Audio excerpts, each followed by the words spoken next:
এটা হচ্ছে ত্রিপুরার আগরতলা থেকে আমরা এসছি কসবা কালীবাড়ি।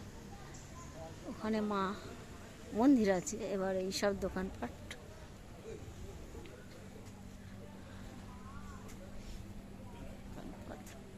আর এই সামনে দেখা যাচ্ছে মায়ের মন্দির, কসবা কালীবাড়ি।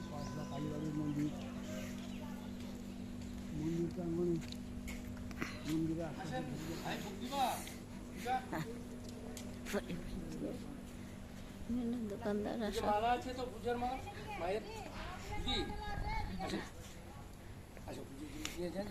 আসছি, পরে একটু আসছি।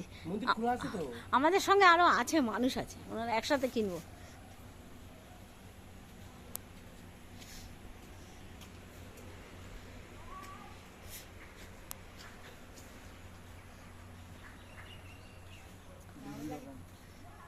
নিয়ে যান, ধূপকাঠি মোমবাতি দাদা।